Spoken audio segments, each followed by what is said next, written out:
Bonjour à tous.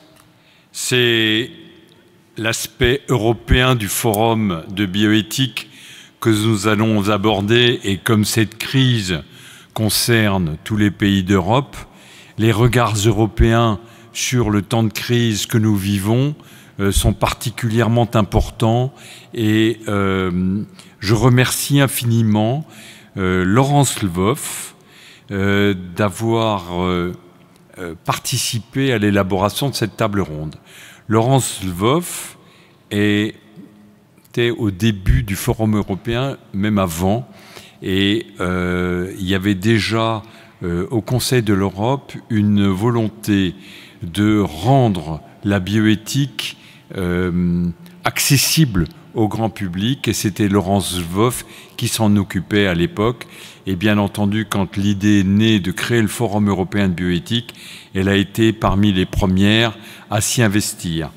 Laurence Lvov est chef de l'unité de bioéthique du Conseil de l'Europe, et à ce titre-là, elle a participé à un travail qui a été effectué sur le débat public, sur les droits de l'homme et la biomédecine, qui est d'ailleurs disponible pour vous tous en 9 langues sur le site Facebook du Conseil de l'Europe, et ceci depuis l'automne dernier. Ce document est extrêmement important parce que nous avons des règles communes en Europe et qu'elles méritent d'être connues, car nous avons une approche très semblable des questions bioéthiques. Autant l'Asie est plus à distance, et même le continent américain souvent a des modalités philosophiques de l'analyse bioéthique différentes. En ce qui concerne les Européens, notre patrimoine historique et philosophique est commun, ce qui nous donne des approches en matière de bioéthique assez proches et partageables.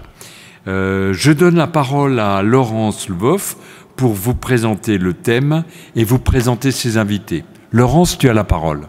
Merci beaucoup Israël, et bonjour à tous. Merci pour cette introduction. Ça me permet de rebondir un petit peu sur cette référence au débat public, qui est vraiment une des activités au cœur des préoccupations du Conseil de l'Europe, qui a depuis de nombreuses années cherché à promouvoir ce débat public sur ces questions de bioéthique, qu'il considère comme un outil qui devrait faire partie intégrante de la gouvernance, notamment face au développement technologique actuellement. Alors revenons à la table ronde que nous amorçons aujourd'hui. Hier, lors de l'entretien inaugural avec Jean-François Delfraissy, Israël, vous avez noté qu'on n'avait jamais autant entendu parler de bioéthique. Et je pense que cette table ronde va être peut-être l'occasion de voir si cette affirmation ne s'applique qu'à la France, ou bien si elle est également extrapolable à d'autres pays européens grâce aux panélistes que nous avons pu réunir autour de cette table.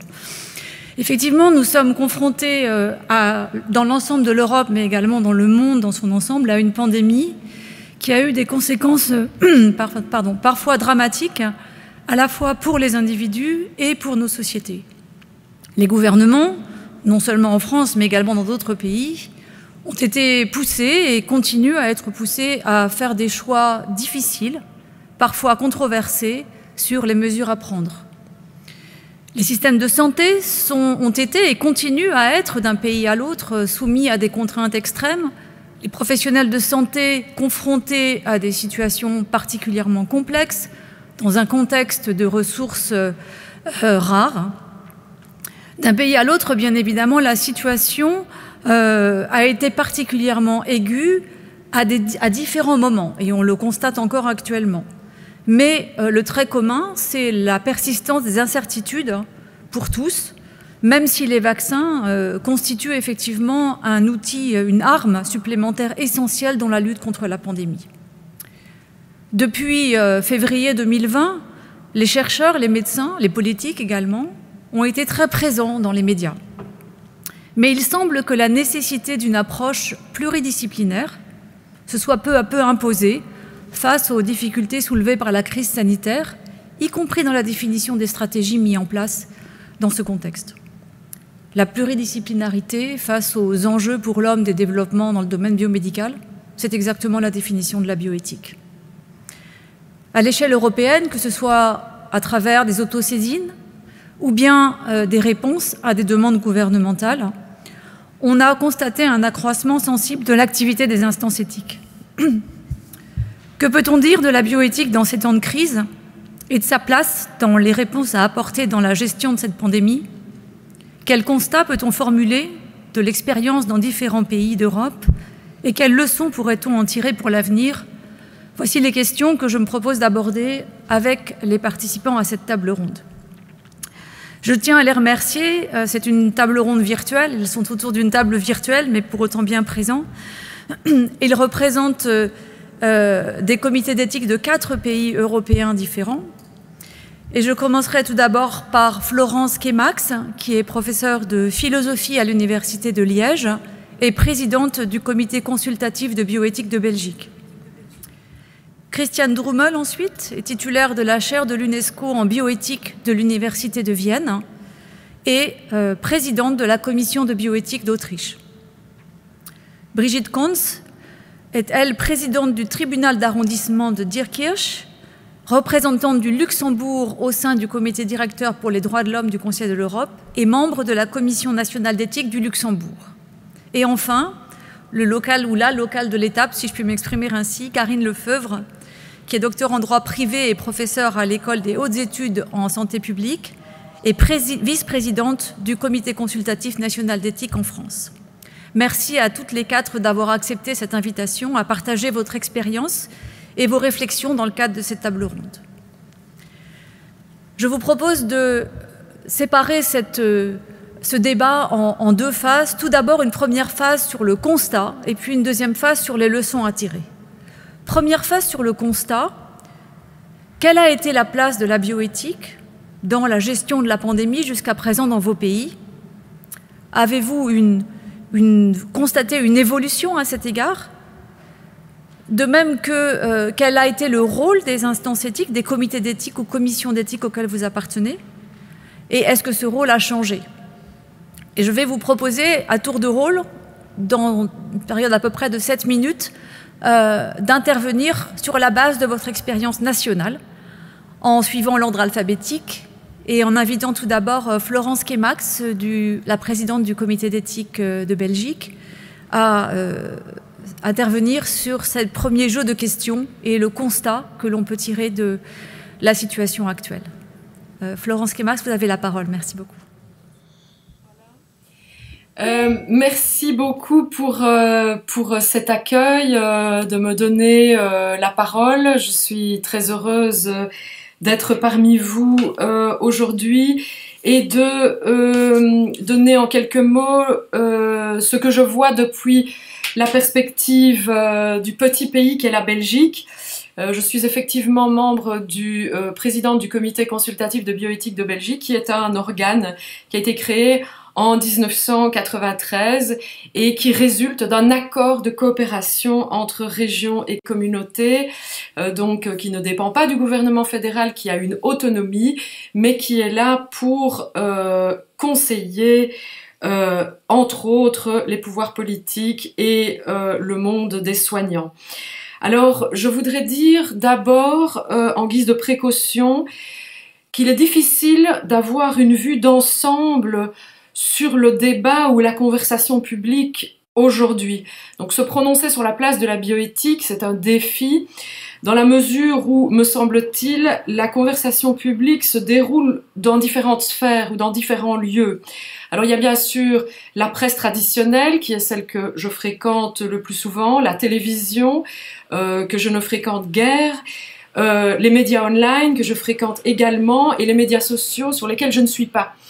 Et en fait, ceci constitue à mes yeux différentes sphères qui parlent à des publics qui ne sont pas nécessairement les mêmes, et donc mon point de vue est nécessairement limité. Je dirais que le point de vue qui est le mien, de fréquenter la presse traditionnelle, laisse entrevoir qu'il est tout à fait certain que des questions d'éthique sont apparues et revenues sur le devant de la scène. Mis à part, en effet, les plus grandes questions qui sont vraiment des sujets de société comme l'euthanasie, la fin de vie ou l'avortement.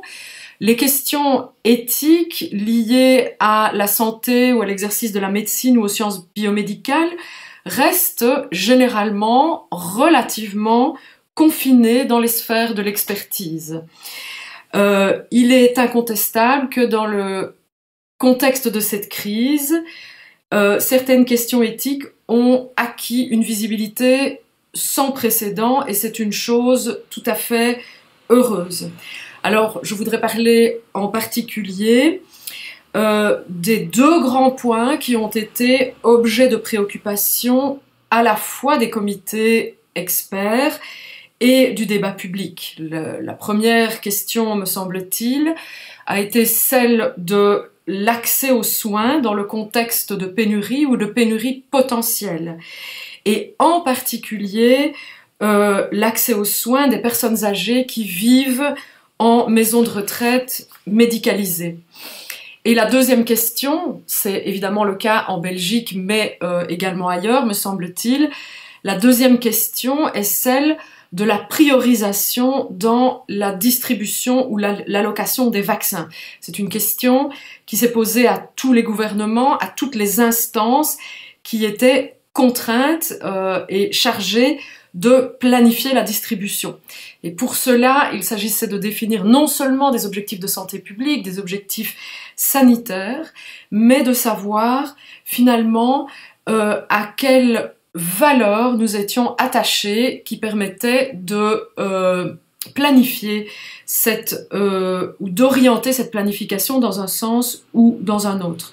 Je crois que tout le monde a été concerné à la fois par un objectif d'efficacité en termes de santé publique, mais que très très vite, ces objectifs d'efficacité rencontrent la question des valeurs et des solidarités qu'il faut organiser. Alors, ces deux questions majeures qui ont fait l'objet aussi de textes dans différents pays par des instances expertes au niveau européen mais aussi au niveau national des différents pays.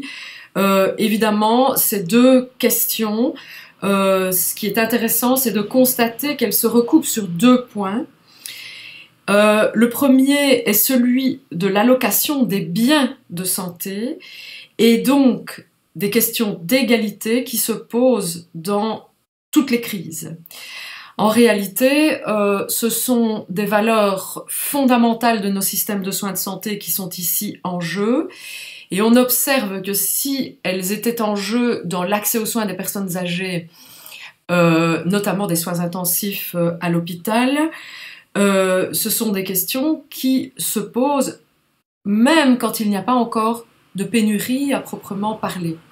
Et ce qui est intéressant, c'est qu'elles ont fait apparaître sur le devant de la scène le fait que la question de l'allocation des biens et donc que l'égalité devant les soins de santé est une question qui est considérée comme une question, on va dire, quasiment de routine pour les spécialistes et les soignants qui exercent, qu'elle est au cœur de notre système de santé et que la pandémie l'a fait apparaître sur le devant de la scène. Et ça, c'est très important parce que elle rappelle à tout le monde que la question de l'égalité est une valeur, mais qu'elle n'est pas nécessairement toujours adressée de manière optimale, qu'elle est toujours posée en fait, qu'elle n'est jamais résolue une fois pour toutes. Et je dirais que le deuxième enjeu, qui est vraiment un enjeu éthique, qui est apparu face à ces questions, à la fois de la capacité des institutions hospitalières, notamment les soins intensifs, et la question de la distribution des vaccins.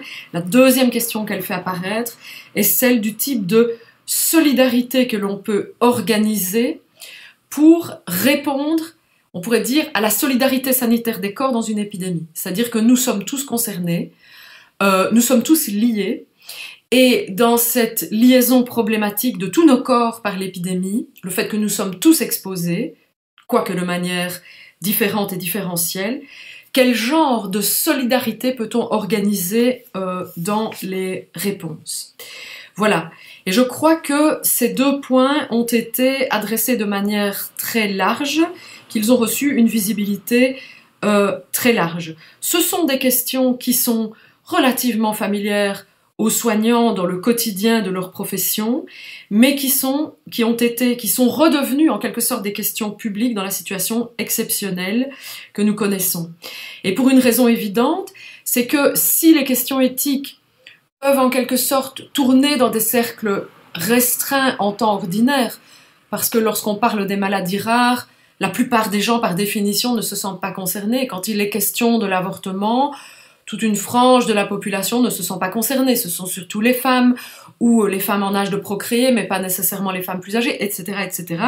Donc, les questions semblent être confinées dans des silos, des segments de population. Et ici, évidemment, la pandémie est une situation dans laquelle tout le monde est concerné. Et ce qui est très intéressant, c'est que tout le monde est concerné, mais en même temps, nous sommes aussi inégaux dans cette situation. Et donc, on a une question, je dirais, d'éthique presque à l'état pur, ou à l'état aigu, voilà, pour parler comme en médecine. Donc voilà. Alors, j'ai l'impression que malgré ou en dépit de cette visibilité qui a été donnée, les questions ont néanmoins été traitées tantôt par des comités qui restent insuffisamment connus du grand public. Ils sont connus de certaines franges des médias, mais pas de tous, et qu'elles ont été aussi traitées, du coup, par des experts isolés. Et la question reste, à mon avis, cruciale de savoir comment nous pouvons élargir l'assiette des gens qui participent au débat public. Est-ce que les comités peuvent s'ouvrir à d'autres publics? Comment peuvent-ils se connecter à d'autres instances également? Et dans quelle mesure sont-ils eux-mêmes à même de répondre à des questions qui sont celles de publics auxquels ils ne sont pas accoutumés?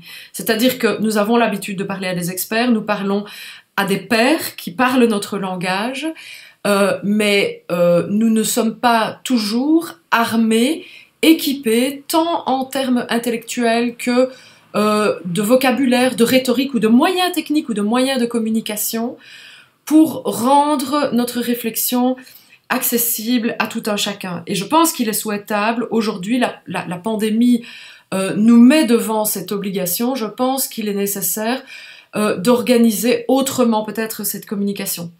Je voudrais prendre un seul exemple, enfin ou peut-être deux exemples pour ce qui concerne la Belgique. Alors nous avons été beaucoup sollicités par les médias en raison notamment du fait que nous avons publié 2 textes. Le premier début décembre, enfin nous avons donné beaucoup de réponses à des interlocuteurs particuliers qui sont habilités à nous saisir. Puis ensuite nous avons publier des textes destinés en principe à un large public. Alors ils sont très facilement accessibles sur notre site web. C'est d'abord l'avis 75, numéro 75 pardon, concernant la stratégie vaccinale, et ensuite une recommandation qui concerne l'accès aux soins de santé en situation de pénurie. Alors ces textes-là nous ont assurer une audience auprès des médias et nous avons répondu à de nombreuses questions et ils ont servi en quelque sorte de relais. Ils ont servi de traducteurs vers un public plus large et permis vraiment de faire circuler les idées qui étaient en partie originales que nous avons injectées dans le débat public. Mais il reste, je crois, 2 soucis, c'est d'atteindre quand même je dirais, un public encore plus large, c'est-à-dire de gens non spécialisés qui ne sont pas accoutumés à ces questions, et leur donner la possibilité de participer au débat ou à la conversation sur ces questions. Et ensuite, ce qui nous manque également, à mon avis, ce sont des courroies de transmission adéquates, adaptées au temps contemporain, avec les autres instances chargées d'opérationnaliser les stratégies et les décisions en santé dans des circonstances comme celle-ci. Je m'explique. En Belgique, comme ailleurs, il y a de nombreuses instances. Nous avons le Conseil supérieur de la santé, qui est l'instance la plus importante, notamment en matière de décision concernant les vaccins, puisqu'elle remet des avis scientifiques. Et les personnes du Conseil supérieur de la santé ont souhaité travailler étroitement en collaboration avec nous, dans la mesure où très rapidement, quand il s'agit par exemple de définir des publics prioritaires, on voit bien les limites auxquelles on se heurte quand on a à sa disposition que des données épidémiologiques ou que des données purement sanitaires. Pourquoi? Parce que les données épidémiologiques ou sanitaires, forcément, vont engager des questions qui sont éthiques et sociales. Par exemple, sur la vulnérabilité. La vulnérabilité en santé de certains publics, elle est très très souvent liée à leurs conditions sociales. Si je prends par exemple les personnes qui sont relativement éloignées des soins de santé, comme les personnes migrantes ou les personnes qui sont particulièrement à risque, non pas uniquement en raison de leur état de santé, mais en raison de leurs conditions de vie. Par exemple, les personnes détenues, qui sont évidemment dans des milieux confinés, particulièrement exposés au risque de contamination, etc. etc. Et là-dessus, évidemment, le raisonnement purement médical est insuffisant. S'il faut identifier des populations vulnérables, qu'il faut vacciner pour le bien public, le bien collectif, eh bien, il y a besoin d'un éclairage supplémentaire. Et puis, les choix ne peuvent pas se faire exclusivement en termes de efficacité, mais ce sont des choix qui vont très vite solliciter les valeurs auxquelles nous tenons et qui doivent en quelque sorte orienter les choix. Et donc la question se pose pour des instances comme les nôtres de savoir comment nous pouvons fonctionner. Nous avons des modes, des façons de décider, des outils à notre disposition qui sont relativement lents, qui sont configurés pour la réflexion de long terme. Et nous avons été pris à la gorge par l'urgence, par la déferlante d'informations, la nécessité de métaboliser cette information et de pouvoir s'ajuster de minute en minute. Ce sont vraiment des défis très importants et, à mon avis, les comités de bioéthique ne sont peut-être pas équipés dans leurs procédures, dans leurs moyens d'action et pas entièrement équipés, en tout cas pour répondre à ce problème. Alors que par contre, la pluridisciplinarité, et je termine avec ça, la pluridisciplinarité qui est leur atout et dont on a dit qu'elle faisait souvent défaut dans les instances de décision qui ont piloté cette crise tant bien que mal et en faisant beaucoup d'efforts et de manière, je veux dire, courageuse, eh bien, cette pluridisciplinarité qui est notre caractéristique où les sciences humaines rencontrent les sciences biomédicales, cette pluridisciplinarité aurait pu être davantage mise au service encore des décisions collectives et surtout du débat public. Et la question, c'est vraiment de savoir comment faire profiter de nos ressources et en quelque sorte ouvrir les portes des cercles experts de la bioéthique. Voilà, c'est ça qui me semble être le diagnostic et aussi le projet d'avenir pour nous tous. Voilà. Merci beaucoup Florence Kemax. Vous avez déjà sauté, je dirais, sur la deuxième série de questions que nous aborderons, mais c'est très bien, ça me permet d'avoir une entrée en matière. Il y a des éléments tout à fait intéressants que je prendrai positivement en la matière. Nous allons pouvoir passer la parole maintenant à Christian Drummel de la Commission de bioéthique d'Autriche qui va aborder cette première question du constat de la place de la bioéthique actuellement et du rôle de ces comités d'éthique. Et puis après, nous passerons aux deux autres intervenants avant d'aborder la question des leçons à tirer de cette expérience sur laquelle Florence Kemax nous a déjà donné quelques aperçus. Bonjour Christian Drummel, merci encore de participer à cette table ronde. Vous avez la parole. Bonjour Laurence, merci beaucoup pour cette invitation et je vais essayer quand même dans une langue qui n'est pas la mienne d'expliquer ce que je veux raconter. Il y a presque un an que cette pandémie a commencé et nous avons vécu un an où toutes les semaines c'était comme un séminaire classique de bioéthique où on a vu des nouvelles questions et chaque semaine, la question était encore plus difficile à répondre que la semaine avant. On a comme comité de bioéthique, on a une grande privilège, une chance, et cette chance est qu'on a des procédures dans nos comités. Normalement, c'est comme ça qu'on a comme dans tous les pays, les comités de bioéthique sont interdisciplinaires, ce sont des scientifiques et il y a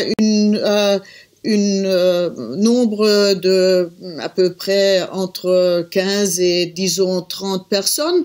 Alors ça donne la possibilité d'avoir un discours et ces procédures que nous avons, un peu divers les uns et les autres, mais nous avons tous ces procédures qui nous donnent l'obligation de trouver une opinion. Avec cette opinion, on peut finaliser un avis. Et ça, c'est une grande chance. On a vu ça maintenant dans la pandémie parce que comme les politiciens et tout le monde avaient besoin des opinions des experts, des médecins, des généticiens, de tous ces de virologues et infectiologues, ils recouraient toujours vers ces scientifiques et demandaient l'opinion. Et naturellement, on sait très bien, plusieurs scientifiques, plusieurs médecins et plusieurs opinions. Et c'est très difficile parce que pour les politiciens, c'est une vraie chose très difficile de trouver les opinions qui sont les opinions à suivre parce que la science est toujours en développement, la science n'est jamais absolue et comme ça, comme comité de bioéthique, on a la chance parce qu'on doit faire une opinion, un avis unique et accordé et cette opinion, on peut donner au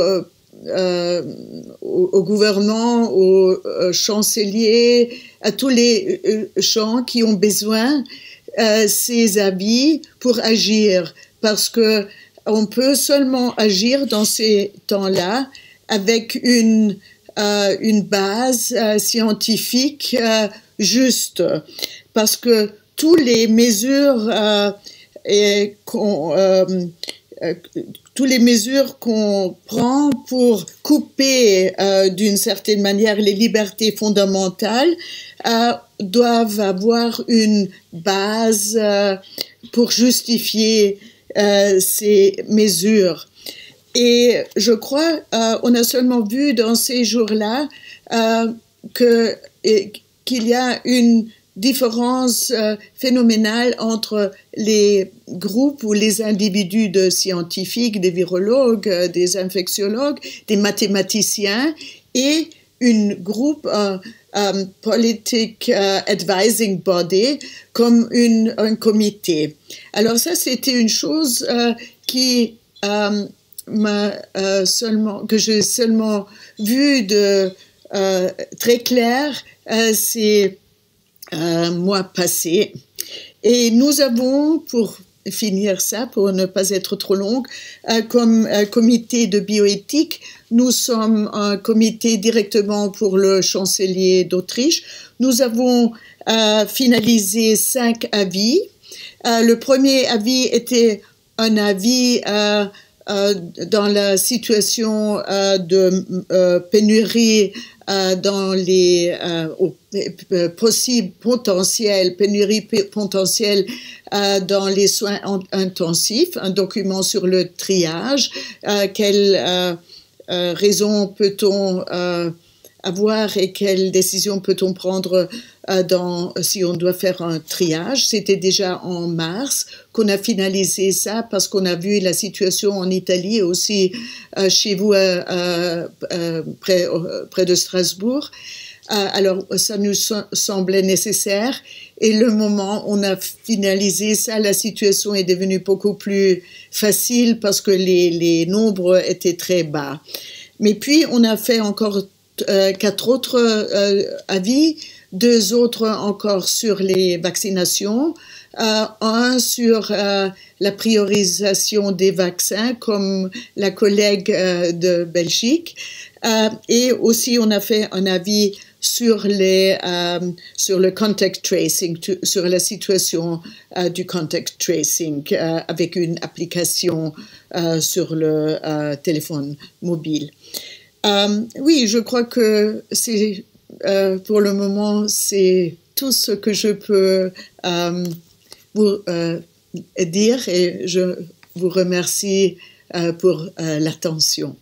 Merci beaucoup, Christiane Drummel, pour ces éléments d'information sur, je dirais, la vie du comité d'éthique d'Autriche dans cette période. Je vais maintenant donner la parole à Brigitte Krons, qui est membre de la Commission nationale d'éthique du Luxembourg, pour qu'elle témoigne de la réflexion bioéthique dans son pays et du rôle de la commission d'éthique dans ce contexte particulier qui est celui de la pandémie. Bonjour et merci pour l'invitation à cette table ronde. Je présente rapidement la Commission nationale d'éthique. Donc, nous sommes 15 membres avec une composition pluridisciplinaire, mais je vais revenir sur cette composition un peu plus tard. Donc, la place de la bioéthique, je l'ai connue à 2 reprises où je formule 2 réponses à cette question dans la gestion de la crise. D'abord, en ma qualité de présidente d'une juridiction, pendant l'état de crise et par après jusqu'à la reprise du fonctionnement des juridictions, et ce jusqu'en novembre 2020, j'ai été saisie, tout comme mes collègues chefs de corps, par le ministère de la Justice pour commenter la réglementation pendant l'état de crise et après à la reprise, surtout du fonctionnement des juridictions, des nouvelles procédures écrites introduites pour justement éviter les contacts et les lois Covid. Et dans le cadre de ces lois concernant également des concepts qui touchaient à la bioéthique, comme par exemple la protection des données collectées pendant le traçage, l'hospitalisation forcée de personnes invétérées refusant de se soumettre à la quarantaine, le recours contre les décisions prises par la direction de la santé. Et dans les différents avis qui étaient pratiquement chaque semaine un avis, j'essayais de répondre aux 2 questions, donc concernant la juridiction que je préside, ainsi que les questions de bioéthique que je viens de soulever. En tant que Commission nationale de l'éthique, nous avons commencé notre travail d'abord par une autosaisine. Et donc, on a soumis 3 prises de position au gouvernement, d'abord sur les répercussions éthique essentielle lors de l'orientation des patients dans un contexte de limitation des ressources thérapeutiques disponibles, publié le 31 mars 2020. Ensuite, un deuxième avis, une prise de position de la Commission nationale sur la vulnérabilité de certaines personnes engendrées par la crise Covid-19. Et une troisième prise de position de notre commission sur les aides informatiques dans la lutte contre la pandémie, où nous avons préconisé l'usage d'une app comme elle fonctionne dans d'autres pays, mais le gouvernement ne nous a pas suivis. Ensuite, nous avons été saisis par le gouvernement et à la suite de 2 saisines concernant le même sujet, nous avons émis 2 avis. Le premier concernait la première phase de vaccination et nous avons été saisis le 17 novembre 20 et nous avons élaboré le premier avis et on a été saisis récemment le 12 janvier 21 sur la deuxième phase de vaccination et notre avis a été publié aujourd'hui et vous trouvez tous nos avis ou prises de position sur notre site. Disons, avant la saisine gouvernementale, je dirais que notre commission a été un peu ignorée par le gouvernement. Ça fait plus de 5 ans que je suis membre de la commission et on a été saisi 2 fois par le gouvernement et les autres avis ont été étaient des autosaisines. Avec les deux avis sur la priorisation pour la vaccination, le public et la presse nous a découvert. Nous avons été vus, remarqués et aussi critiqués. Je reviendrai plus tard sur les raisons de ces critiques. Donc, nous avons gagné en visibilité.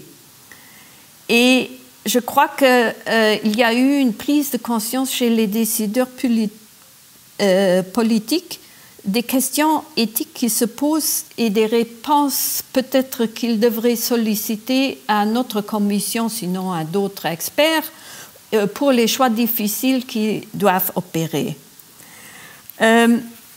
Notre rôle a bien entendu changé à cause de cela, d'abord en raison des questions aiguës qui se posaient. On a dû travailler très rapidement. Vous avez vu notre deuxième avis, on a été saisi le 12 janvier et on a répondu aujourd'hui. Donc notre avis était terminé vendredi dernier. Ensuite, comme notre commission a une composition multidisciplinaire, cela a permis de contacter ou d'être contacté par des personnes intéressées par l'avis que nous devions fournir. Et c'était plus rapide parce qu'on a nos membres viennent de différents milieux scientifiques ou autres.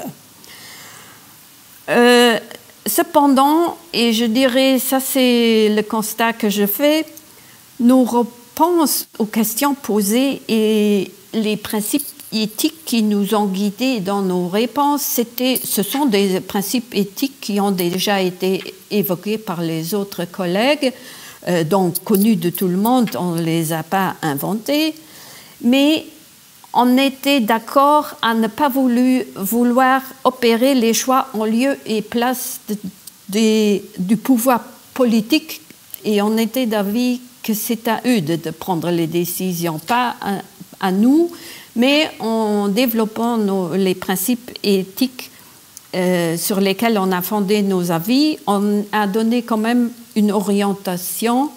Et pour les deux avis concernant les priorisations, ils ont suivi notre avis. Dans les saisines, on avait chaque fois à notre disposition le matériel en chiffres dont ils disposaient et également l'orientation qu'ils voulaient ou les choix qu'ils voulaient opérer. En fait, ils voulaient qu'on soit d'accord ou non avec leur choix. Et dans les deux avis, on a quelque peu changé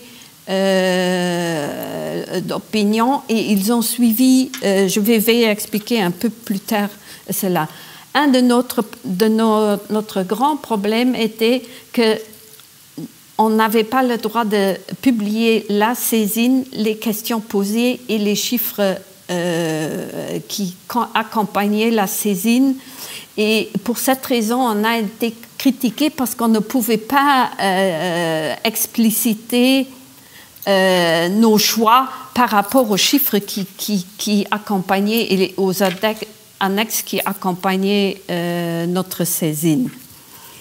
Dans nos deux avis, donc, qui découlaient des saisines du gouvernement, donc ce qu'on a, et je dirais, comme on a des possibilités par nos connaissances linguistiques de lire et suivre les discussions à l'étranger et de lire les avis des autres commissions d'éthique, on les a consultés. Et quelquefois, on a pris des choix différents également par rapport à d'autres pays, mais c'est plutôt en raison de la spécificité du Luxembourg.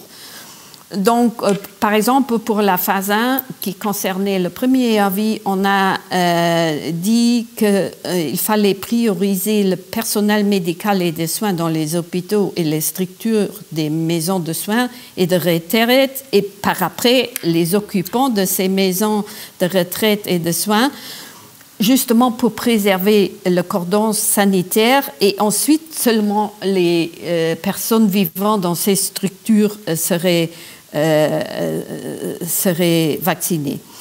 La phase 2 qui est concernée par notre deuxième avis, on a proposé qu'il fallait commencer par les personnes âgées de 75 ans et plus, en commençant par les plus âgés.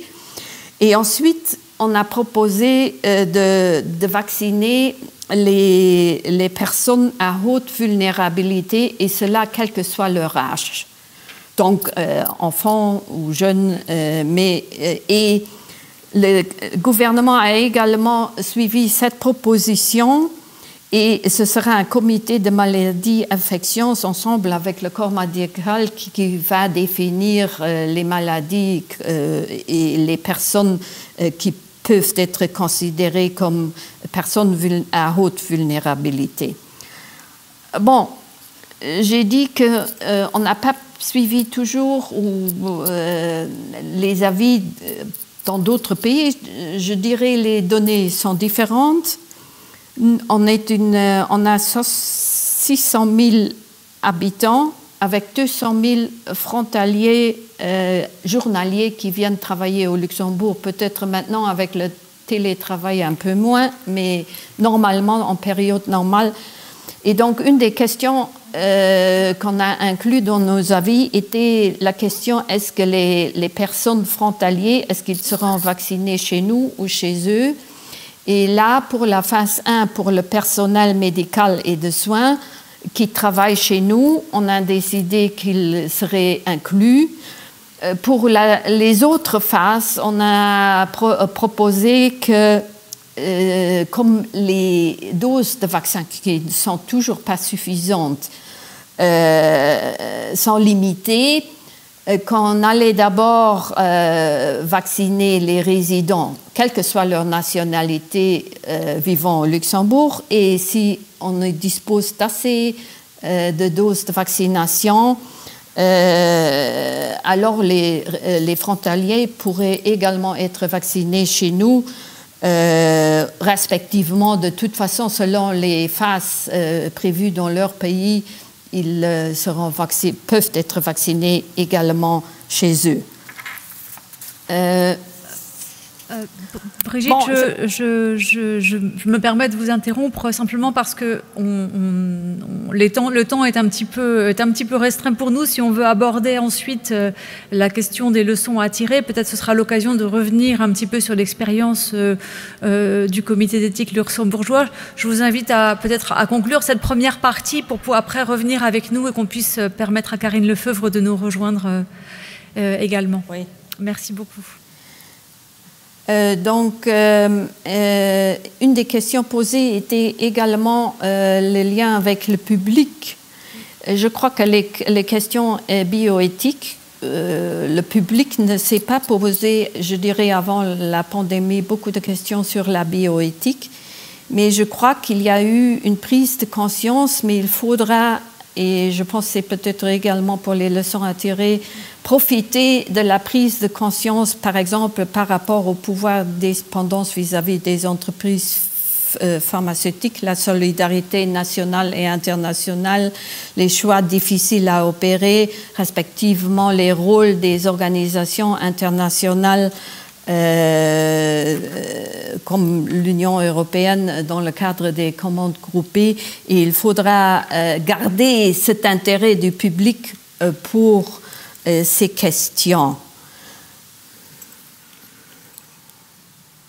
Je dirais, merci beaucoup. Oui. Les derniers éléments que vous venez de souligner me paraissent tout à fait intéressants. On voit bien, à la fois vis-à-vis du public et vis-à-vis des politiques, que les comités d'éthique se positionnent à l'occasion de cette pandémie dans un rôle qui peut-être n'était peut-être pas visible autant que cela auparavant et qui tout d'un coup jette une lumière assez intéressante. On peut même se poser la question de savoir s'ils ne peuvent pas être un lien entre le public et les politiques, sous réserve que cette notion de public public puisse être affiné un petit peu.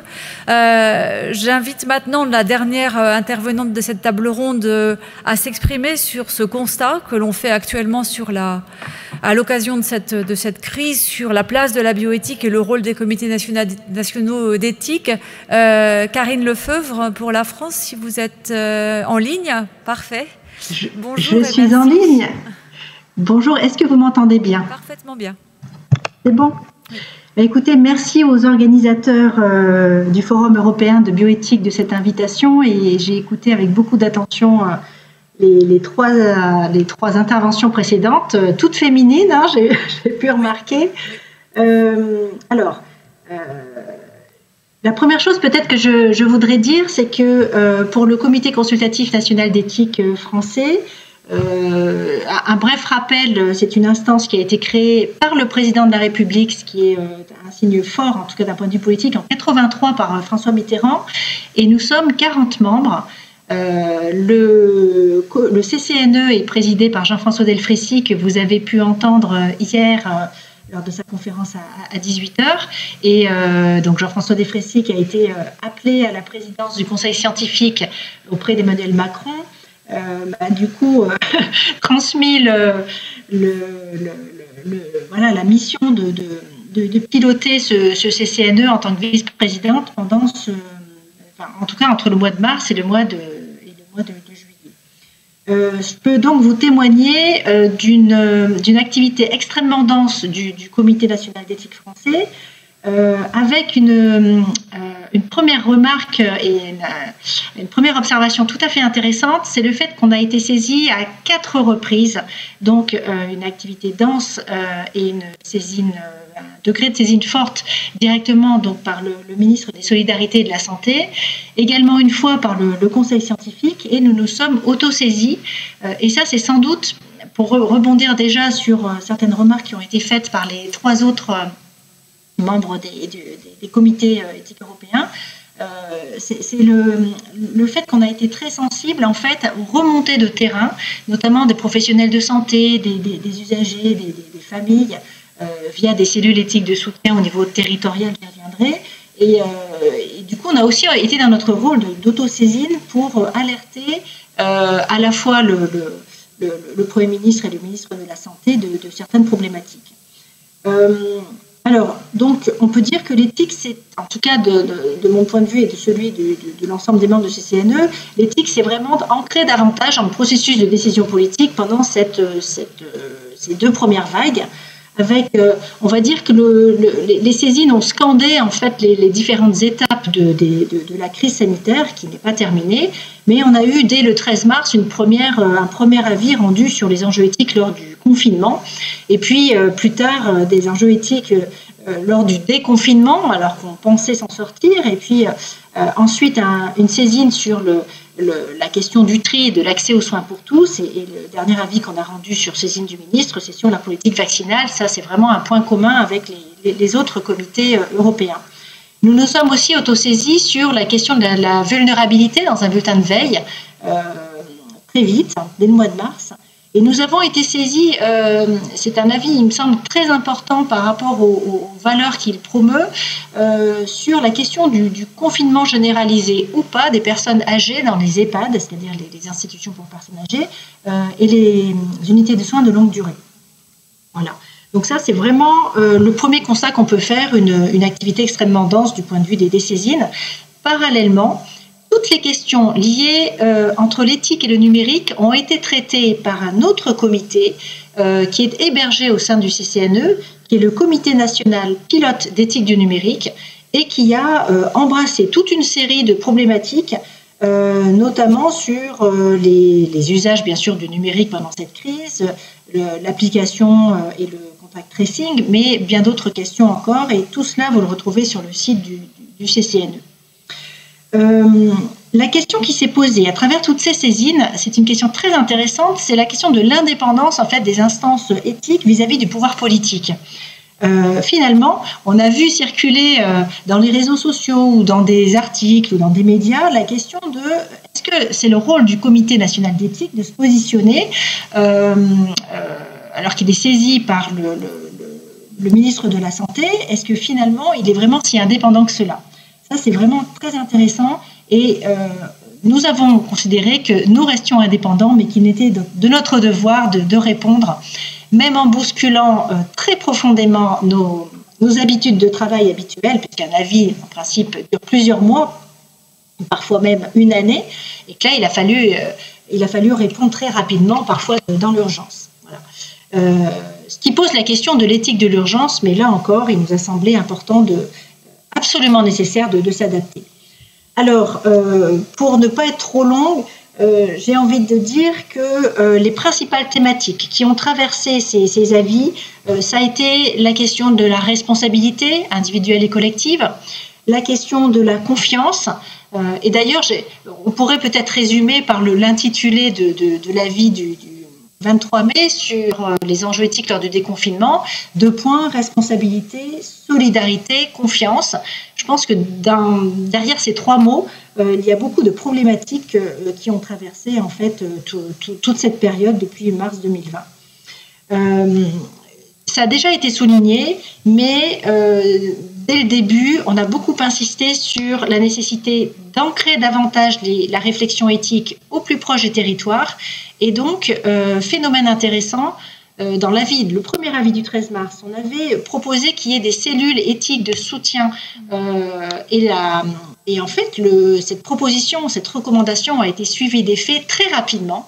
On voit comment la réflexion éthique a irrigué de façon différente, parfois hétérogène, le territoire, mais il y a vraiment eu une avancée majeure sur ce point-là, nourrie par des professionnels de santé dans des établissements ou de domicile qui ont saisi ces cellules éthiques de soutien et la Direction générale de l'offre de soins qui a aussi contribué à ce pilotage et à cet accompagnement-là. Donc, autre question, donc la question de la démocratie en santé, la question du dialogue donc avec le public, ce qui rejoint la question de la confiance, pour pouvoir ancrer, pour pouvoir resserrer cette confiance, il faut que les citoyens soient mobilisés. Ils ne l'ont pas été suffisamment jusqu'à présent. Un collectif citoyen vient d'être mis en place suite à l'annonce du président de la République, mais on l'avait demandé, nous, depuis le début, ainsi que d'autres instances. Donc, c'est vraiment quelque chose à creuser, parce que les liens entre l'éthique et la démocratie en santé sont sans doute très forts. Et puis, je m'arrêterai là, mais on retrouve une exigence aussi, c'est en lien avec ce que je viens de dire, aussi très forte sur la transparence, et sur aussi la question concernant les vaccins, de la vigilance très forte à avoir vis-à-vis des plus vulnérables, de la question de la priorité des populations, de l'enjeu de cohésion sociale, parce que parallèlement, il y a toutes ces restrictions économiques et de liberté, et cette question de consentement, donc sur la vaccination notamment. Voilà. Merci beaucoup, Karine Lefeuvre. Nous avons donc fait un premier tour de table sur cette question d'actualité. Et l'idée maintenant est d'essayer, et ça a déjà été un petit peu amorcé par certains intervenants, de voir quelles leçons on peut en tirer pour l'avenir. Alors, je ne cherche pas forcément à parler d'un avenir de nouvelles crises, mais d'un avenir face au développement, quel qu'il soit aussi, j'allais dire, cataclysmique que ce que l'on observe actuellement, ou bien tout simplement des développements qui ont des enjeux pour la société.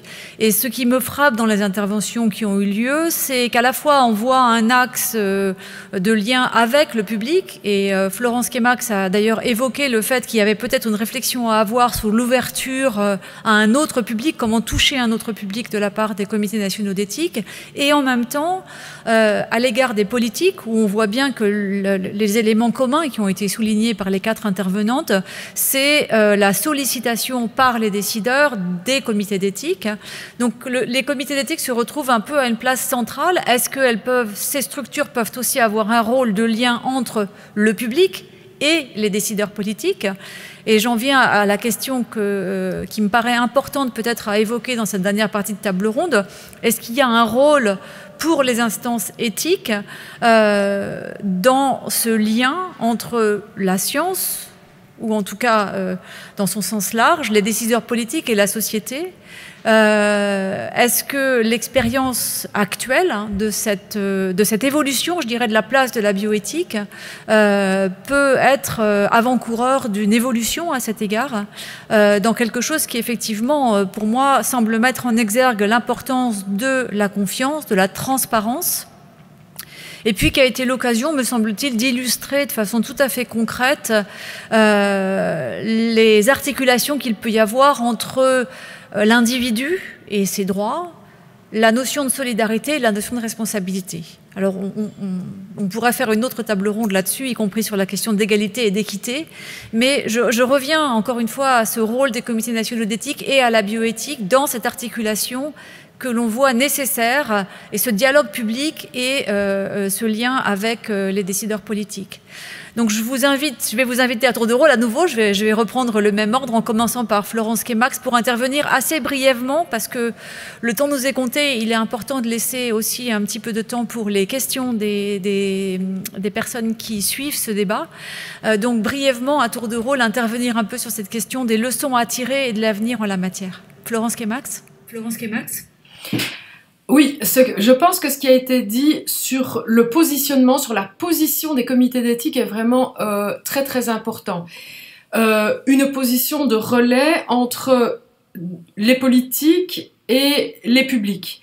Et ça nous rappelle que, après tout, ce que les comités d'éthique sont censés faire, c'est non seulement réfléchir sur les valeurs fondatrices de nos démocraties contemporaines et donc d'activer finalement la vie démocratique. Alors moi j'ajouterais un élément dans ce tableau qui est celui des sciences et il me semble que la pluridisciplinarité qui associe les sciences humaines aux sciences, on va dire, naturelles, médicales, aux sciences plus dures, est tout à fait décisif dans cette affaire parce qu'en fait autant les sciences sont parfois difficiles où il est difficile d'apercevoir les enjeux des sciences en société de manière directe pour tout un chacun, pour des gens qui n'ont pas une éducation très savante, autant le passage par l'interdisciplinarité et le passage par les sciences humaines permet de traduire et de montrer ce que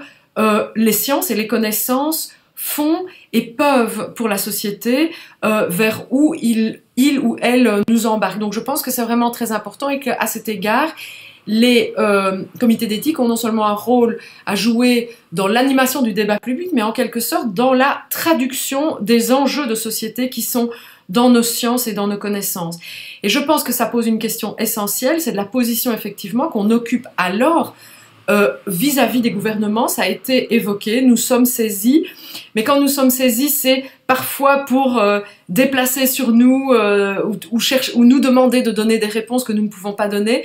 Et je pense que l'ajustement de la position à tenir, qui consiste à offrir une réponse qui enrichit la décision politique, mais qui ne se substitue pas à la décision politique, est vraiment un enjeu de réglage très important. Et je trouve qu'on devrait continuer à en discuter. Comment est-ce qu'on garde notre indépendance tout en étant dans les contextes de crise ou dans des contextes d'urgence néanmoins présents pour aider le choix. Voilà. Merci beaucoup. Un sens de substituer. Merci beaucoup Florence Quémax. Christiane Drummel, sur cette question. Je ne sais pas si j'ai compris très bien la question. Je vais peut-être reformuler la question. Dans les propos qui ont été tenus dans la première partie de la table ronde, on a vu que l'occasion de la pandémie avait donné un éclairage un peu nouveau à la fois sur la réflexion bioéthique et aussi sur le rôle des comités nationaux d'éthique, à la fois vis-à-vis du public et vis-à-vis des politiques. La question c'est, est-ce que c'est ponctuel ou au contraire, est-ce que c'est quelque chose qui va marquer en fait l'évolution de la place de la bioéthique et des comités nationaux d'éthique à l'avenir, indépendamment de ce contexte de crise que l'on vient dans lequel nous sommes actuellement. Merci, j'ai bien compris maintenant. J'ai déjà dit au début ce que je pense sur ce sujet-là, parce que pour moi, c'était maintenant pas que pour la première fois, les comités d'éthique avaient joué un rôle important, parce que chez nous, il y avait dans les derniers mois et années, il y avait toujours quelques questions où nous avons joué un rôle. Un thème, c'était l'euthanasie, où la Cour constitutionnelle a fait des comment dit-on, quotations sur notre document, ce qu'on a fait. Alors, on était très au centre des débats. Et la même chose était il y a 1 an ou 2 ans avec le sujet de l'intersexualité et quelques années avant, avec la fécondisation artificielle. Oui. Et alors pour ça, on vit très calme comme comité de bioéthique et soudain, il y a un sujet où on est dans le premier rang, on peut dire. Mais maintenant, pour moi, c'était le contraire. C'était la situation que le gouvernement, les politiciens, les médias ne savaient pas comment se débrouiller avec les scientifiques, parce qu'il y avait toujours ces opinions singulières, et ils ne pouvaient pas le mettre dans le rapport avec le développement de la science. Et comme ça, nous étions pas très dans la... On nous a demandé, comme toujours, mais c'était pas comme on était toujours les premières personnes à demander, parce que c'était plutôt les virologues et les autres. Mais je crois que dans tous nos pays, toutes nos sociétés, la position de la science a eu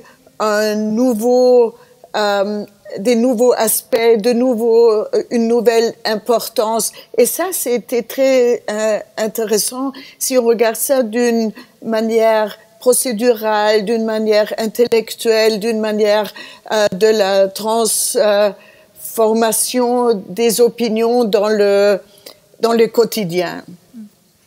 Merci beaucoup. J'espère. Oui, tout à fait.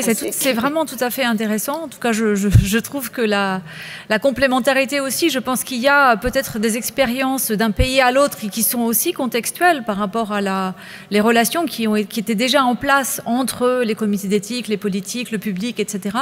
Mais on constate d'une façon générale qu'il y a une évolution importante et tout à fait intéressante. Brigitte Krons, pour le Luxembourg, oui. Sur cette même question. Oui. Je dirais que tous les comités d'éthique doivent profiter de la visibilité accrue qu'ils ont connue pendant cette période. Je crois que pour cette raison, je suis d'avis aussi qu'on devrait s'impliquer, si le gouvernement nous le demande, de participer à des groupes de réflexion au sein du gouvernement sur des questions diverses. Et je dirais les principes éthiques qu'on a développés peuvent constituer la base pour d'autres questions, et pas seulement en période de crise, mais également en temps normal. Je crois qu'il y a un problème, et il a déjà été évoqué par d'autres collègues, c'est la question de l'indépendance de la commission, des commissions. Et lors de nos débats pour les 2 avis après la saisine du gouvernement, une des questions posées était s'il fallait prioriser certaines professions pour la vaccination par rapport à d'autres. Et notre présidente, qui est directrice ou adjointe d'un lycée, elle a subi beaucoup de pression de la part de ses collègues qui voulaient que la profession des professeurs soit mise en premier rang, peu importe l'âge des personnes qui travaillent dans cette profession. Et je crois que cela peut arriver pour d'autres questions. Je dirais la multidisciplinarité de la composition de nos comités a permis aussi de répondre aux questions difficiles qui étaient posées. Par exemple, pour la vaccination, je suis juriste, je suis beaucoup d'émissions sur le sujet, mais je ne retiens pas tout et je ne comprends pas tout. Et nos collègues médecins étaient quand même là pour nous expliquer les questions qu'on se posait et pour nous orienter dans les réponses à donner.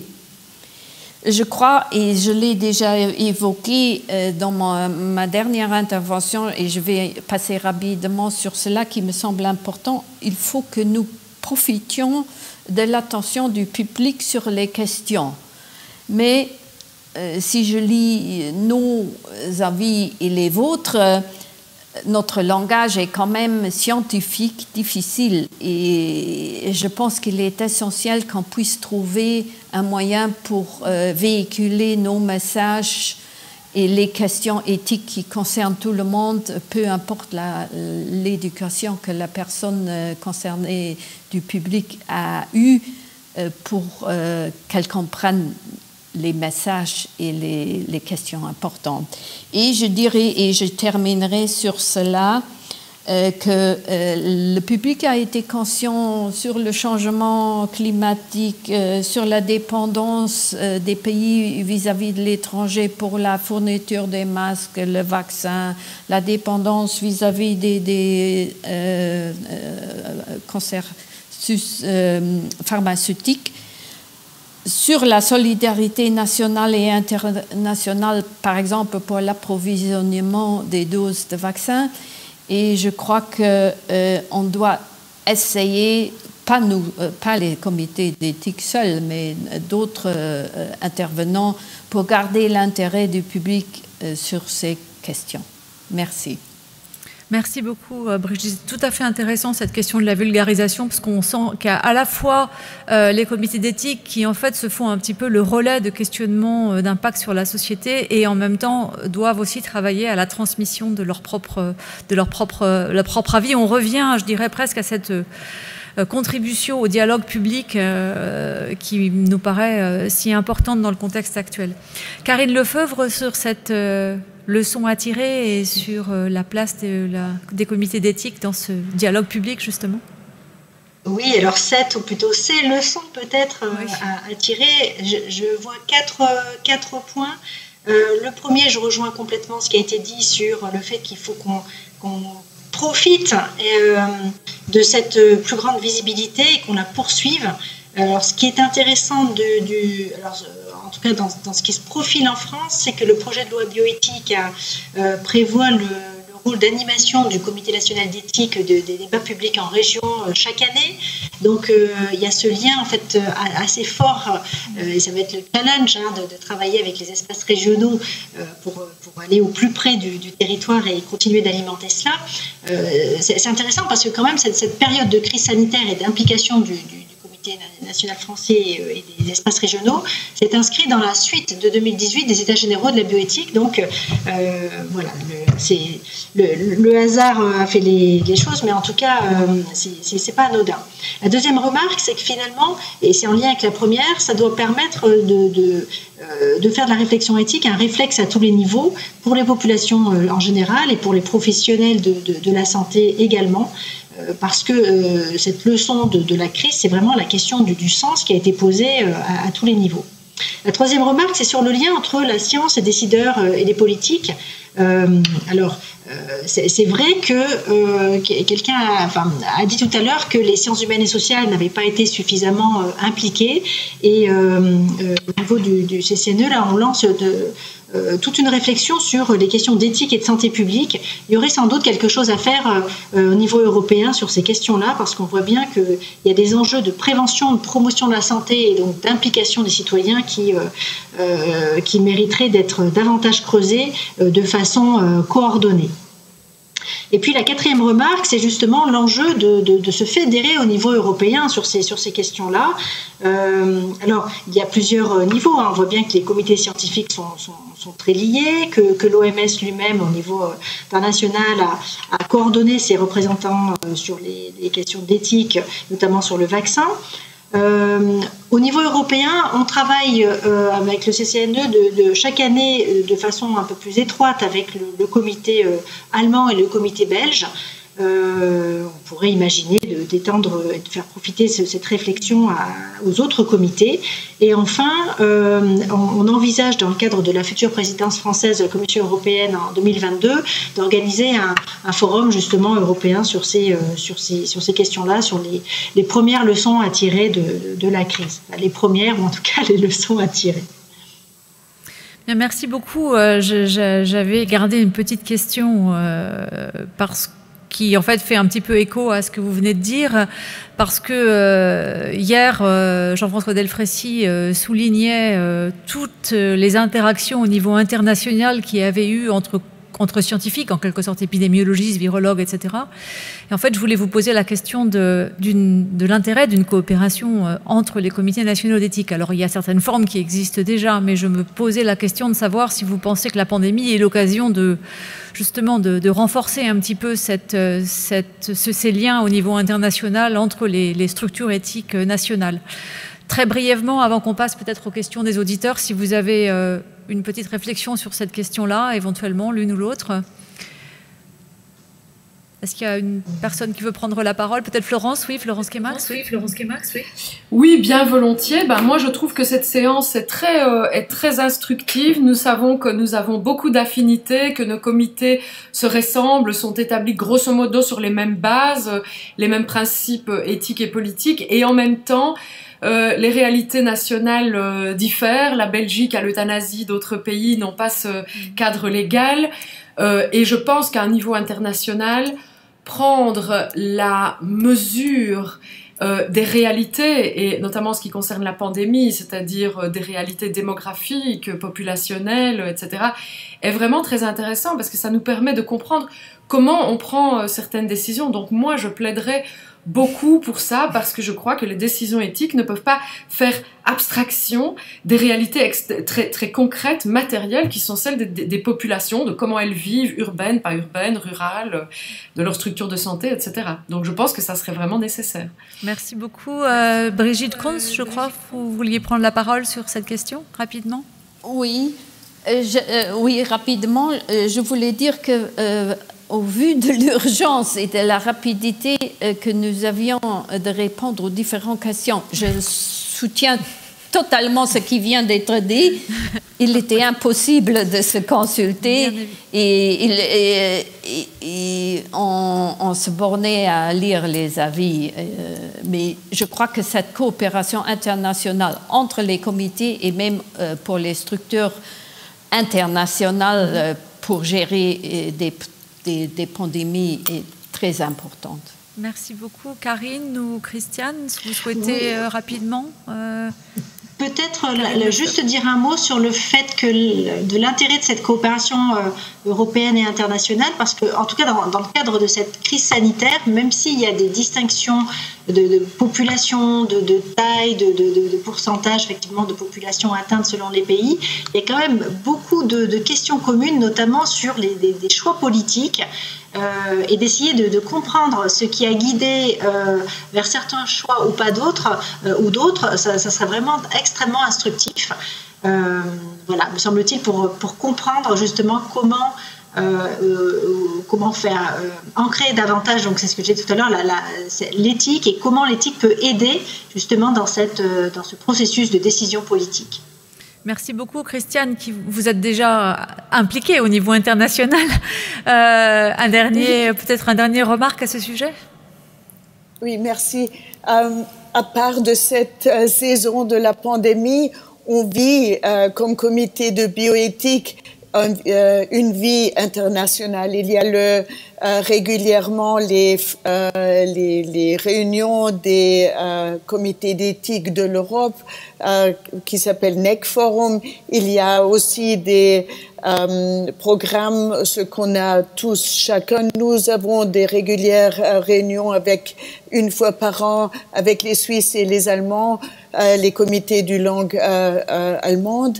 Et je sais que la France rencontre les Anglais et les Allemands aussi. Mais maintenant, on ne rencontre personne presque. Et on espère tous à une vie normale après les vaccinations. J'espère que je vais avoir bientôt une vaccination et puis on peut reprendre notre vie de réunion avec les autres membres des comités de bioéthique, aussi à Strasbourg et d'ailleurs. C'est ce qu'on espère. Merci. Merci beaucoup à toutes les quatre. Maintenant, place aux questions des gens qui nous ont écoutés avec grand intérêt.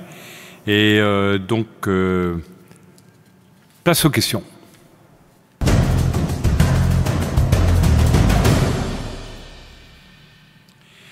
Alors, Emma demande quelle différence majeure dans la manière de vivre cette pandémie en Autriche et en Belgique par rapport à la France? Donc là, cette question est très ciblée. Florence Kemax, vous voulez commencer sur cette différence dans la façon de vivre en France et en Belgique? Et il y a une question qui vient avec et sur laquelle on pourrait la préciser tout de suite, c'est y a-t-il des différences dans les politiques de vaccination adoptées entre ces pays? Alors, je n'ai pas connaissance des politiques de vaccination qui ont été décidées en Autriche. Mais il me semble que, grosso modo, les pays européens ont fait des raisonnements relativement similaires. Donc c'est à vérifier. En Belgique, en tout cas, on a classé en priorité 1 les personnes âgées qui vivent en institution, tout simplement parce qu'elles sont le plus élevé au risque de formes graves, de décès et bien sûr de contamination par le fait qu'elles vivent en collectivité. Et c'est un peu ces critères et la déclinaison de ces critères qui ont été adoptés pour définir les différentes catégories. Mais c'est le point de départ, on peut assez facilement déduire ce qui vient ensuite. Alors la façon de vivre, je crois, je ne sais pas du tout comment les gens ont vécu en Autriche. Je pense que les décisions, notamment concernant le confinement, ont été plus serrées et plus difficiles en France qu'en Belgique. En réalité, en Belgique, on a connu des taux de contamination et bien sûr un taux de décès extrêmement élevé qui s'explique par différents facteurs. La Belgique est un pays avec une très forte densité de population, avec une énorme circulation transfrontière, c'est un nœud. La ville de Bruxelles, mais pas seulement, est un point de passage européen très important et qui a en partie expliqué comment est-ce qu'on va dire, ce très haut taux de contamination. Nous avons beaucoup de personnes âgées et malheureusement, je crois qu'un des facteurs a aussi été que en dépit du fait que nous avons beaucoup de personnes âgées et que les gens vivent relativement âgés en Belgique, la population vit âgée et pas en bonne santé. Et ce sont 4 facteurs qui ont rendu la situation particulièrement difficile et rude en Belgique, avec beaucoup de tensions et des rappels permanents de continuer à garder le télétravail, etc. Donc c'est une vie qui est quand même assez difficile, surtout pour les urbains. Mais je crois que c'est le cas aussi en France, où la vie entre ceux qui vivent à la campagne et ceux qui vivent à la ville n'est clairement pas la même. Merci beaucoup Christiane Drummel pour l'expérience autrichienne. Oui, je crois que en Autriche, c'est à peu près la même chose que d'ailleurs, parce que aussi avec la vaccination, c'était un programme européen par la Commission et moins que par les pays. Mais je crois que maintenant, on expérience partout un peu de la corona fatigue et on doit faire effort que on peut finir cette période avant les vaccinations soient effectives. Peut-être en Autriche, on avait moins de restreints dans la vie publique, moins de confinement. Au début, tout le monde était très obéissant et restait à la maison. Maintenant, avec la fatigue, la situation est un peu moins rigide et il y a une différence particulière entre les villes où les taux des infectés sont plus petits qu'en campagne. Et aussi, il y a une différence entre l'Est, Vienne, et l'Ouest, où il y a beaucoup plus des infections, et aussi les skieurs, il faut le dire. Merci. Merci beaucoup. Alors, il y a une question sur les différents modèles de vaccins qui vont être attribués à la population. Et c'est Lina qui demande s'il y a un débat qui existe au niveau des comités d'éthique sur le fait que nous sommes inégaux sur le modèle de vaccin qui nous sera attribué. Est-ce que quelqu'un souhaite reprendre la parole sur cette question ? J'ai l'impression que pour l'instant, on subit plus la chronologie des vaccins qui sont disponibles et qui sont validés pour la distribution, plus que savoir si tel ou tel autre vaccin devrait être attribué à telle personne. Est-ce que vous avez des remarques à faire sur cette question-là en réponse à la question de Lina ? Peut-être Karine Lefebvre, oui. Oui, enfin, pour vous dire simplement que suite à l'avis qu'on a rendu donc le 18 décembre, on a prévu de continuer de travailler sur les mois à venir, et c'est exactement ce que vous venez de dire, Laurence, c'est-à-dire qu'on attend en fait à la fois les questionnements et d'avoir un peu plus de vision sur les progrès, enfin voilà, les connaissances scientifiques pour pouvoir se prononcer. Merci. Quelqu'un d'autre veut éventuellement intervenir ? Oui, Florence ? Oui, c'est sans doute quelque chose qui est vraiment caractéristique de notre activité dans cette crise, et en particulier sur les vaccins. Nous avons pris la même décision que le CCNE français, qui est de tenir la commission qui travaille sur cette question ouverte finalement, en activité, et de pouvoir, au-delà de l'avis que nous avons publié, adapter, sortir des adaptations, des addendums, etc., sur les questions qui vont continuer de se poser. Et autrement, le problème est tel que vous l'avez dit, c'est-à-dire que nous ne sommes pas actuellement en situation d'avoir la panoplie complète pour savoir à quel type de population, quel type de groupe, etc., il faut la donner selon la nature du vaccin. Je pense que notre problème est plutôt, pour le moment, un problème logistique, d'approvisionnement et d'acheminement jusqu'aux personnes qui en ont besoin et qui les attendent. Dans cette crise, nous avons tous constaté une difficulté de communication et de transmission entre les décisions des politiques et l'acceptation par le public de ces décisions.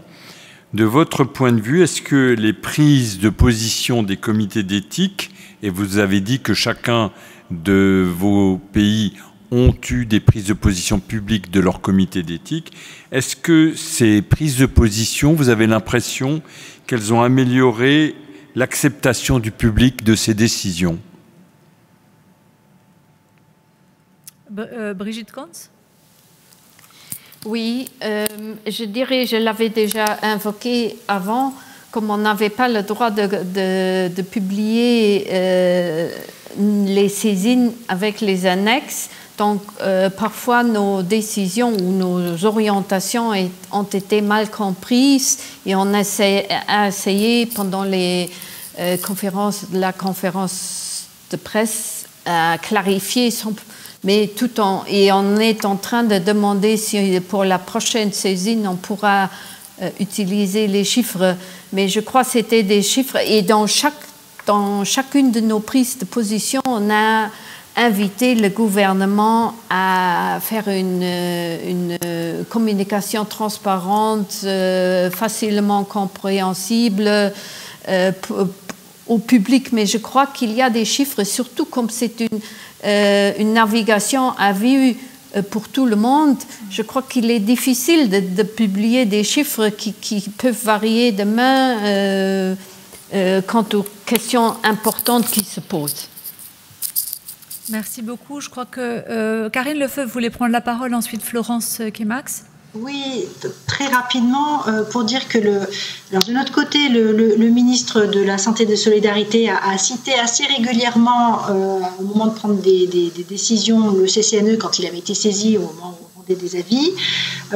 Par ailleurs, alors ça ne veut pas dire qu'il a suivi toutes les recommandations, mais il y a quand même un exemple assez concret qui est remonté du terrain et qui a abouti à une autosaisine du CCNE suivi des faits sur un décret concernant le traitement fait au corps, avec de la souffrance des familles qui ne pouvaient pas assister, voir les personnes en fin de vie et assister aux enterrements, ou en tout cas dans des conditions extrêmement complexes.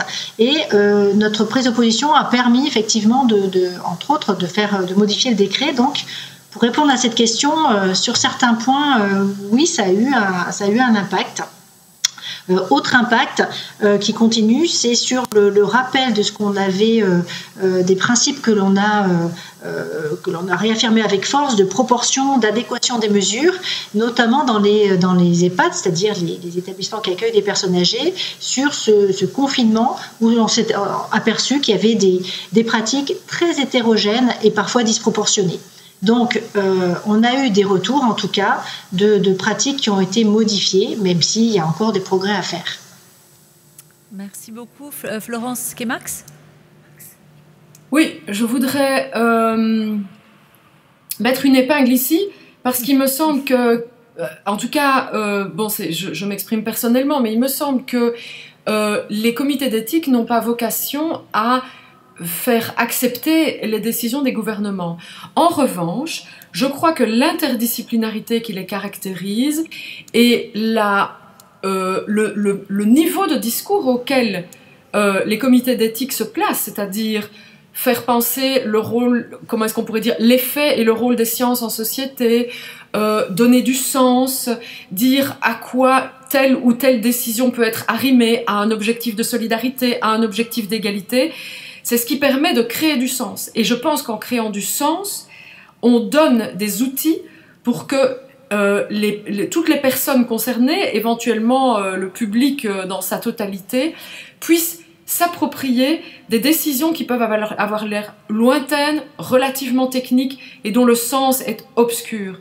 Et notre rôle est parfois de simplifier les données scientifiques ou de résumer en quelque sorte les enjeux, mais ensuite de les mettre dans des mots qui montrent comment cela fait sens pour les individus et les collectivités en société. Et ça, je pense que c'est super important et ça crée les conditions justement d'une confiance. Alors ça ne veut pas dire que les publics vont accepter ou nécessairement endosser toutes les décisions, mais en tout cas, ils sont mieux à même de les comprendre et si nécessaire, éventuellement de les contester ou de les critiquer ou de demander des comptes. Et ça, je pense que c'est super important et c'est ça qui crée les conditions de la confiance. Voilà. Merci beaucoup. Christiane Drummel a une remarque à ce sujet ? Oui, une vite remarque. Je ne vois pas qu'on ait un lien entre la politique et la confiance, parce que parfois, dans le passé aussi maintenant, on était beaucoup plus envers une obligation pour être vacciné, en particulier pour les médecins, que le gouvernement aimerait bien transporter. Alors on était complètement envers les décisions du gouvernement mais on est très regardé par les gens qui travaillent en scientifique avec les justifications du droit et tous les autres points qu'on met dans notre recommandation. Mais parfois, je crois que on aimerait beaucoup mieux, plus que le gouvernement prenne notre décision et notre recommandation, que c'est en vérité. Merci beaucoup. Merci. Alors, notre président de la République a dit que la France était composée de 66 millions de procureurs de la République.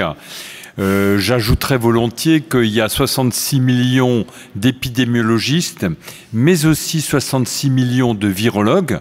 Et il y a une véritable contestation des prises de décision des politiques, avec un défilé de médecins qui disent tous le contraire les uns des autres sur les médias, de scientifiques plus ou moins avertis qui ajoutent à cette confusion, avec une traduction dans l'opinion publique de « on fait n'importe quoi et ce couvre-feu à 18h et pourquoi ça ne sert à rien ». Je voulais savoir si dans les autres pays, en Allemagne, on sait qu'il y a eu une contestation anti-masque extrêmement sévère, voire violente. Est-ce que cette perte de confiance peut être un tout petit peu due à la manière dont la communication s'est organisée? Est-ce que vous l'observez également en Belgique, en Autriche et au Luxembourg? Je vois Brigitte Kranz confirmer.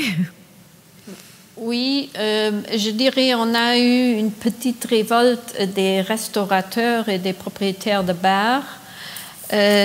Par contre, le public accepte bien malgré lui les différentes interdictions qui changent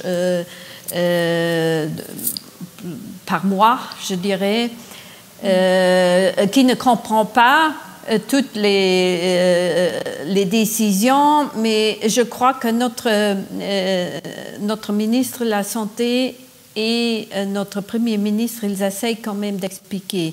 Mais je crois qu'un point important est dans la gestion de cette crise que les pouvoirs publics, que la confiance du public reste en bonne santé vis-à-vis du pouvoir public.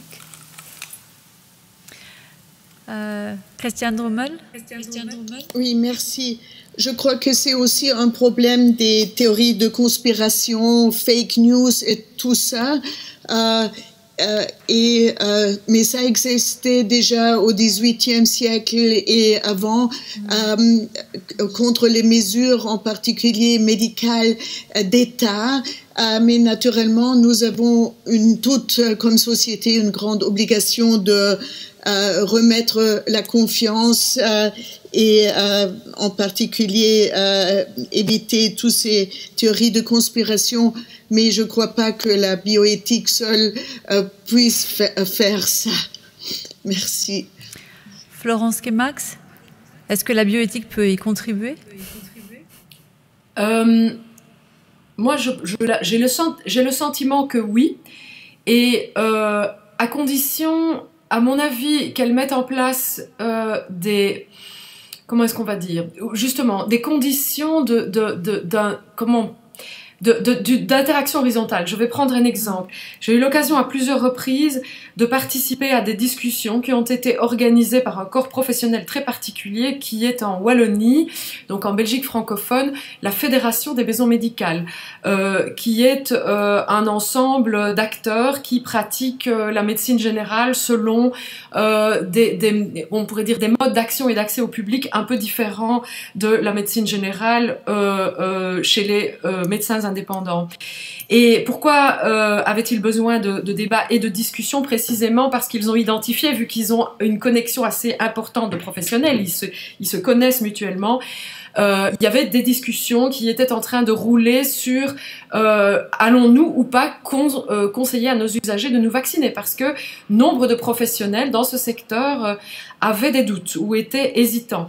Et c'est très très intéressant parce que justement le fait de pouvoir en débattre, de s'expliquer mutuellement, d'énoncer ses appréhensions, les questions idéologiques qui traversent les personnes, c'est-à-dire est-ce que quand je me fais vacciner, je me fais complice finalement des grands consortiums industriels, enfin ce genre de choses. Eh bien, le fait de pouvoir les aborder dans le dialogue et non pas simplement au travers d'une comment est-ce qu'on va dire, péroraison pédagogique devant la télévision où on vous explique tout ce que vous devez savoir, mais plutôt sous la forme de questions-réponses où les gens sont un peu plus à égalité, ça déplace en fait les personnes. Ça déplace les personnes et notamment celles qui n'ont pas confiance mais qui sont prêtes peut-être à l'engager, par exemple. Je ne crois pas qu'on change si facilement les conspirationnistes purs et durs, mais quand il s'agit d'une hésitance et d'une confiance qui est entamée, je pense qu'il n'est pas du tout exclu que l'on travaille dans des échanges et dans du dialogue qui permet à chacun de se déplacer et de le faire, pour ainsi dire, en sécurité, sans être tout de suite accusé de complot, etc. Et je pense que l'éthique, c'est aussi à ça qu'elle sert. Et ça suppose que l'on puisse aller dans différents lieux et pas seulement à la télévision, devant des écrans et à distance, en fait. Ça suppose alors même avec des écrans, mais d'aller sur le terrain, près des professionnels, des personnes, des patients, etc. De faire entendre notre voix là-bas. Voilà. Merci beaucoup. Israël, la dernière question, Laurence, nous permet de nous acheminer vers la conclusion. Il y a une question, il y a deux questions. Une question de Roger. Les différents pays ne cessent de comparer la manière d'agir des voisins au point d'arriver à une certaine mondialisation des comportements. Ma question, les pays ont-ils encore la possibilité d'agir de manière souveraine? Et la question de Philippe qui va avec. La crise Covid montre bien qu'il faut se fédérer au niveau européen. L'Europe de la santé reste à faire. Alors le mot de la fin, Laurence. C'est une question de compétence, si je puis m'exprimer ainsi. Je pense qu'en matière de pandémie, il y a un intérêt commun à ce que tous les pays arrivent à combattre. La notion même de pandémie, c'est quelque chose qui touche l'ensemble des pays et c'est l'intérêt de tout le monde que chaque pays parviennent à combattre cette maladie. Et à ce niveau-là, la coopération est essentielle en la matière. Peut-être qu'il y a quand même, en raison justement de la situation, du contexte, des modalités un petit peu différentes, mais cette réflexion au niveau international, et là je dois avouer que je parle un petit peu avec un certain biais, puisque je travaille dans une organisation qui essaie justement de réfléchir en commun et de dégager des bonnes pratiques communes. Il y a un intérêt réel à échanger dans ce domaine, ce qui ne veut pas dire que la même solution est efficace pour tout le monde, mais par contre que l'on recherche à travers ces échanges à avoir des idées dans les autres pays sur des solutions qui fonctionnent. Et il est dans l'intérêt, encore une fois, des pays de l'Union européenne, de l'Europe de l'Ouest, disons, que cette pandémie soit également vaincue dans les pays frontaliers et dans le monde en général. Donc c'est dans l'intérêt de tout le monde de coopérer, à la fois, je dirais, sur le plan de la logistique, du matériel, de l'accès aux vaccins, mais également sur le plan de la réflexion pour être mieux préparé pour la prochaine pandémie. Et ça, c'est quelque chose qui me semble être une véritable prise de conscience. Je dirais presque au niveau de l'Union européenne, on en voit régulièrement l'effet. Au niveau du Conseil de l'Europe, c'est quelque chose qui est dans, je dirais, dans l'ADN même de cette organisation et sur lequel on s'efforce de promouvoir cette coopération entre États. Encore une fois, sans vouloir imposer nécessairement un modèle d'action à tout le monde qui soit systématique, mais avec un objectif et une conscience commune de la nécessité de lutter contre cette pandémie. Cette table ronde était excellente, peut-être parce qu'elle était exclusivement féminine, qui sait. En tout cas, il nous reste à remercier les intervenantes et Laurence de l'avoir organisée. Et je vous donne rendez-vous à 18 h autour de la thématique « La pandémie de la Covid-19 est-elle liée à l'activité humaine ?» Toujours en direct sur le site du Forum européen de bioéthique à 18 h. À tout de suite donc et encore 1000 merci aux participantes. Merci à tous et à toutes.